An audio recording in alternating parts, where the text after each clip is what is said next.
Salam Inovasi Indonesia bersama Ristek TV.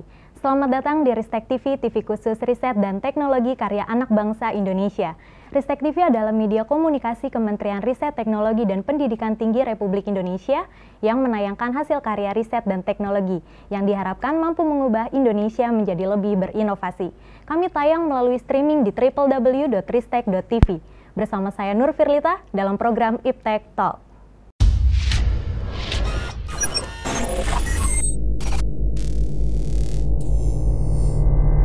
Pemirsa, Iptek Talk kali ini akan membahas mengenai peran Pusat Penelitian Limnologi LIPI dalam mitigasi bencana lingkungan terkait dengan air. Nah, bersama saya telah hadir narasumber kita Bapak M. Fahrudin, Koordinator Kelompok Penelitian Mitigasi Bencana Lingkungan ya Pak. Assalamualaikum Pak. Waalaikumsalam Pak. Gimana nih Pak kabarnya? Baik.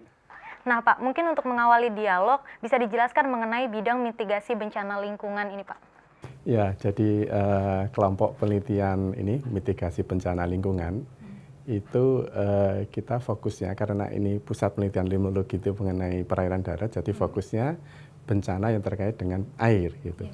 Kita tahu kan Indonesia itu kan bencana yang terkait dengan air kan cukup besar itu, bisa sekitar 60-70% itu bencana terkait dengan air gitu. Jadi yang kita kaji itu mengenai banjir, mengenai kekeringan, mengenai erosi, sedimentasi, terus mengenai kematian massal ikan. Nah itu yang terkait di sana gitu. Jadi kita kajiannya itu dari mulai bagaimana misalkan banjir, pengendalian banjir, sampai ke kita menciptakan atau menyusun beberapa peralatan untuk peringatan itu gitu, peringatan banjir itu gitu. Ada berapa orang ya Pak penelitian di bidang ini? Ada banyak. Jadi kami itu terdiri dari peneliti dan perikayasa. Jadi ada fungsional, itu fungsional peneliti sama fungsional perikayasa. Ada 17 peneliti gitu di kami gitu, ada 17 peneliti gitu. Ya baik. Kabarnya LIPI menciptakan alat environmental monitoring and warning system ya Pak. Oh, iya, Namun betul, kita akan membahas itu di segmen kedua Pak. Ya pemirsa, jangan kemana-mana dulu karena sesaat lagi kita akan membahas alat mengenai environmental monitoring and warning system. Tetap bersama Ristek TV dalam program Iptek Talk.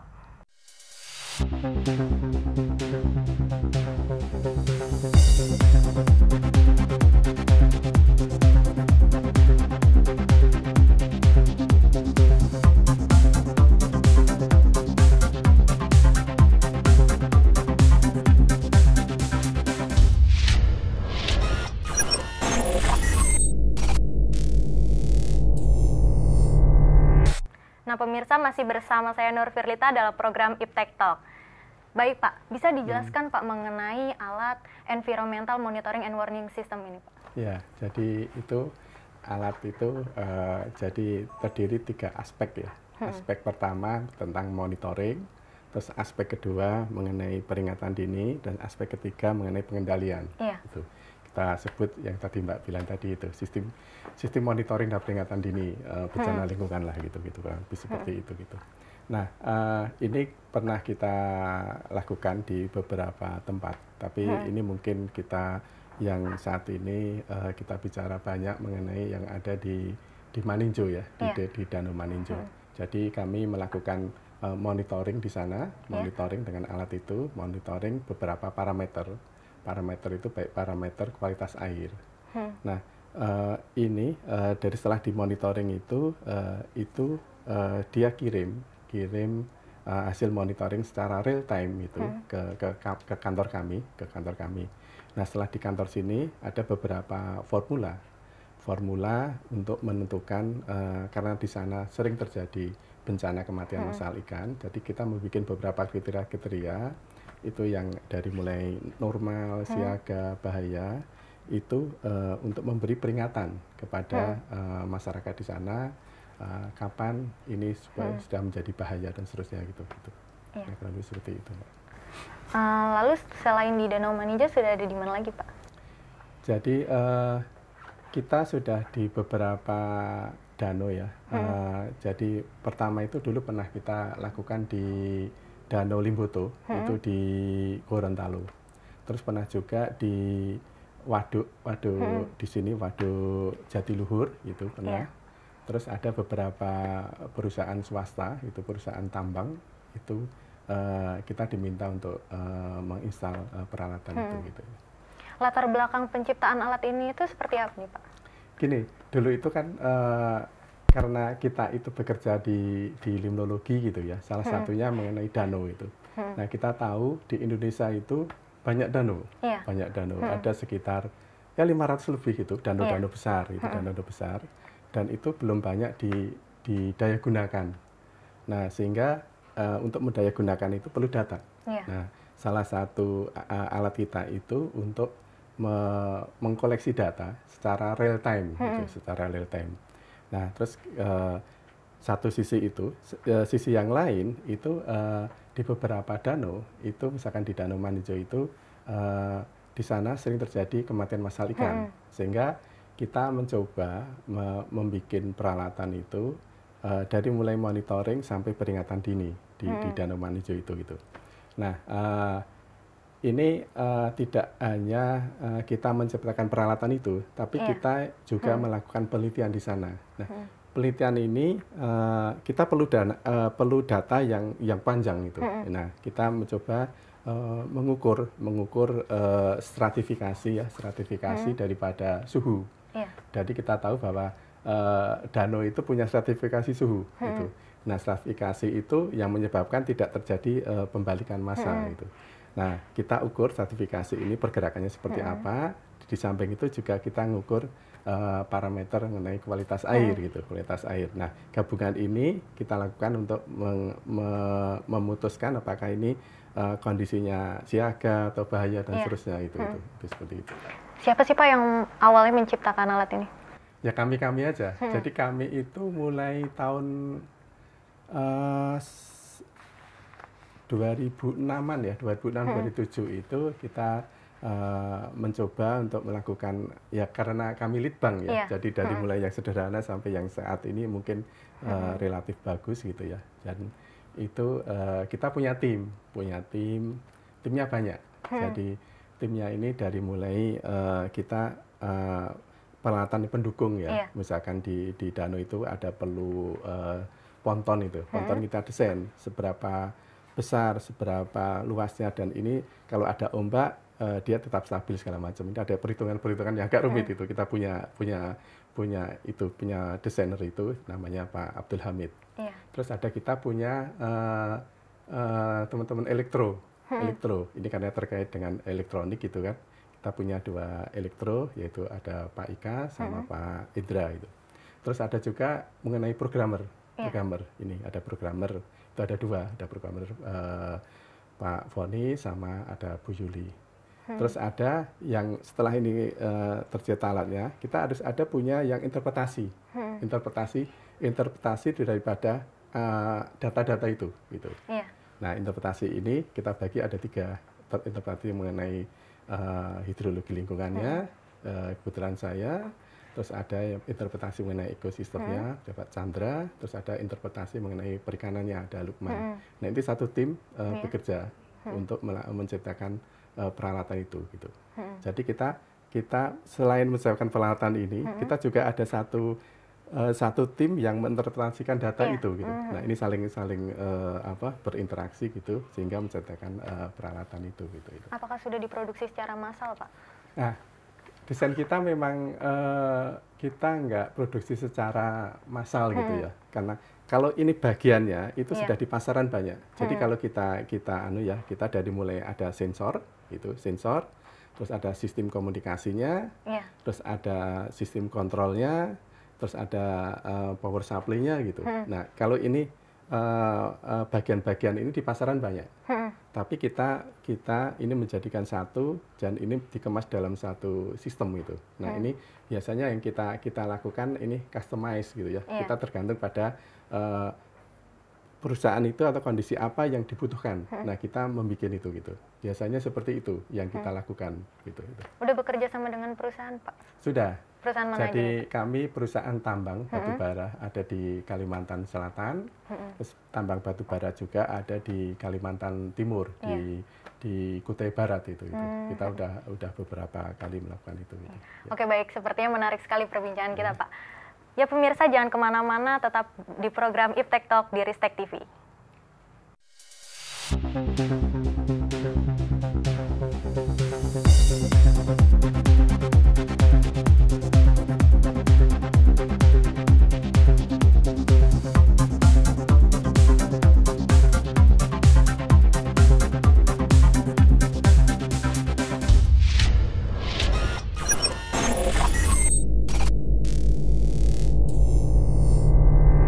Pemirsa, masih bersama Ristek TV dalam program Iptek Talk.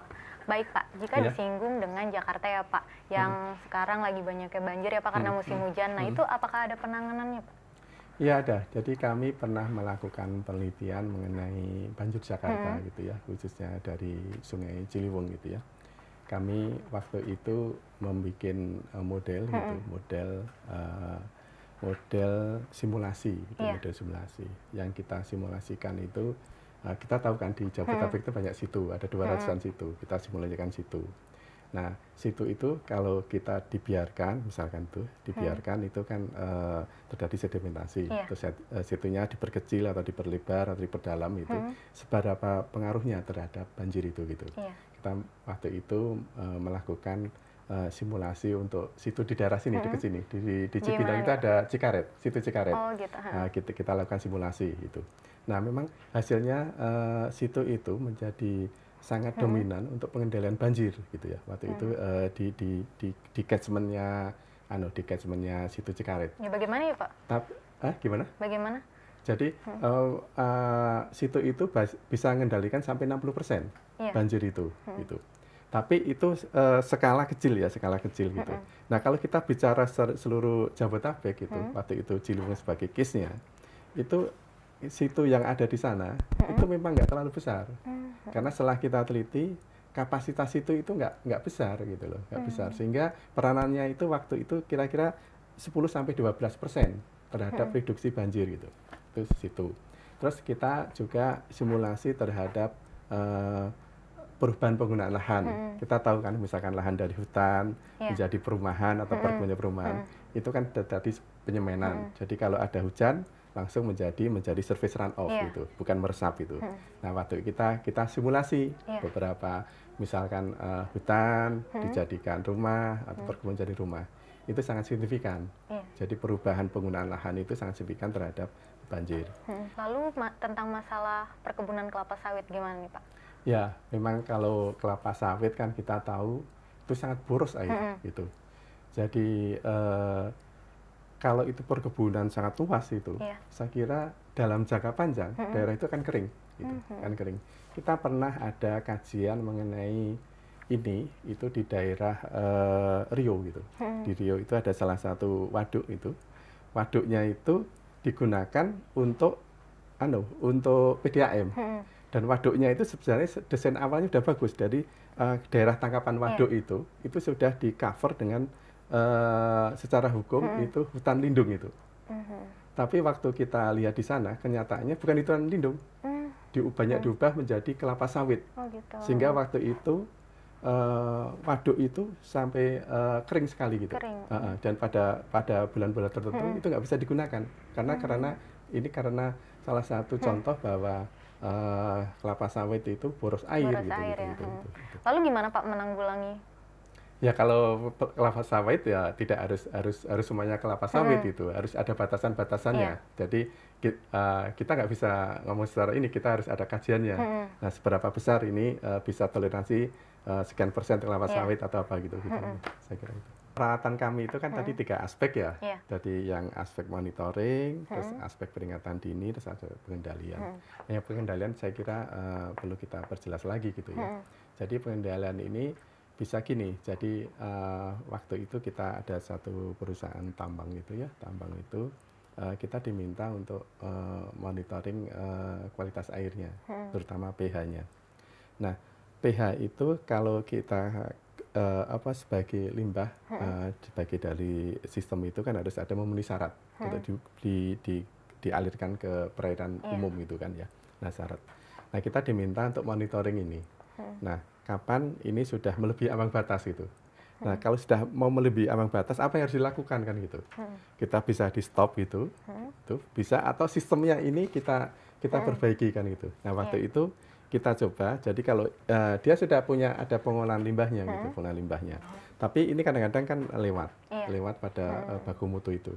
Nah, sehingga kalau sebelum baku mutu tercapai, kita lakukan treatment gitu loh. Jadi itu waktu itu menambah kapur gitu. Jadi menambah kapur itu bisa lakukan seperti penilaian.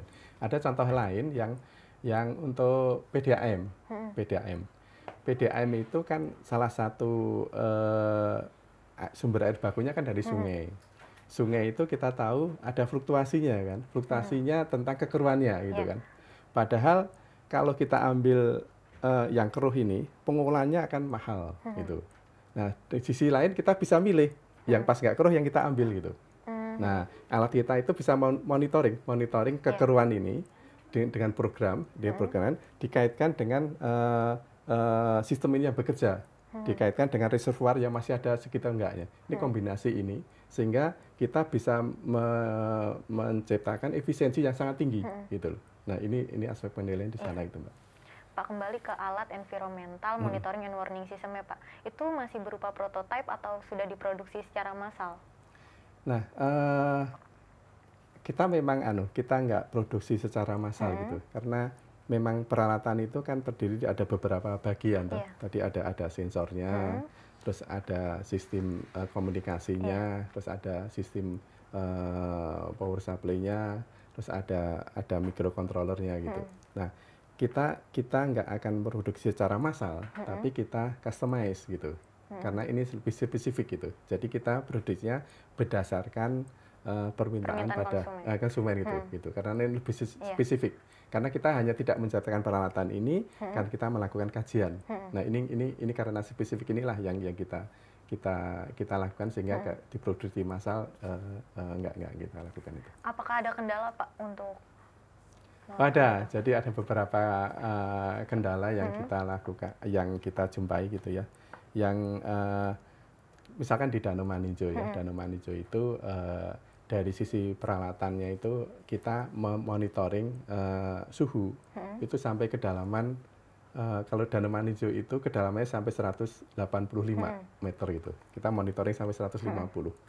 Itu kalau suhu, kita bikin suhu kan, suhu rantai suhu dari atas sampai bawah itu. Nah, suhu ini kan di pasaran nggak ada itu. Pasaran yang nggak ada, yang ada persyaratan murah, terus ini tahan tekanan. Sebagai gambaran itu kalau 150, kira-kira 15 bar itu. Kita tahu kalau mobil ban itu kira-kira hanya 2 bar. Jadi itu alat itu harus mampu tekanan sekuat itu gitu. Nah, ini akhirnya kita bikin desain sendiri ya, desain sendiri.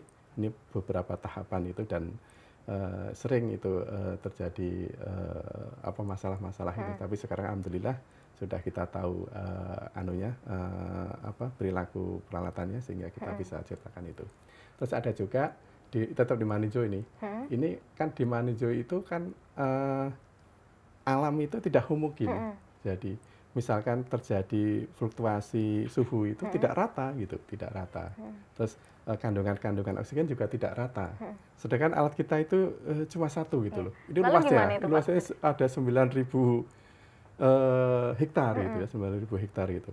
Nah, sehingga waktu itu kita coba melalui ada penelitian yang lain itu, akhirnya ya kita coba satu dulu, tapi ini pada dipilih yang kira-kira mewakili itu berdasarkan data-data yang ada di kami itu. Terus kendala yang lain di aspek user ya. Nah, ini user itu kadang-kadang ini kan suatu peralatan kayak mobil aja lah gitu ya. Mobil itu harus dirawat. Nah, maunya user itu sekali pasang selesai gitu. Nah, ini yang sering harus kita kita sosialisasi kembali ya. sangat inilah, sangat banyak itu kurang lebih itu. Baik Pak, terakhir nih Pak, mungkin ada pesan penting kepada masyarakat terkait peringatan dini mitigasi bencana di tahun 2015 ini Pak. Ya, jadi saya kira tadi ya kalau mitigasinya itu tadi kan banjir kekeringan itu akan selalu meningkat itu ya gitu.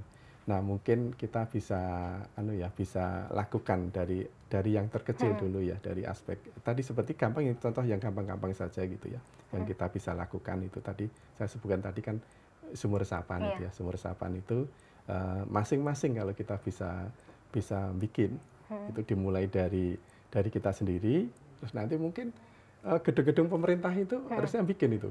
Ya, kalau di sini ada ini di LIPI itu ada, kita sudah sadar betul itu. Di sini tuh ada sumur resapan itu. Nah, kalau dilakukan semuanya itu saya kira banjir itu akan lebih kecil gitu ya. Di samping itu mungkin kita sebenarnya konsep itu sudah banyak. Konsep banyak, peraturan juga sudah banyak, tata ruang ya. Cuma yang belum itu kemauan kita untuk melakukan itu gitu loh. Nah, itu yang perlu didorong itu. Nanti ke depannya apakah ada sosialisasi mengenai sumur resapan ini, Pak? Saya kira kita bisa lakukan itu kita lakukan. Pemirsa, demikian tadi Iptek Talk bersama narasumber kita Bapak M. Fahrudin, Koordinator Kelompok Penelitian Mitigasi Bencana Lingkungan. Semoga tayangan tadi dapat bermanfaat bagi bangsa Indonesia. Saya Nur Firlita pamit undur diri. Salam inovasi Indonesia bersama Ristek TV. Ya Pak, baik, ya, terima kasih ya Pak.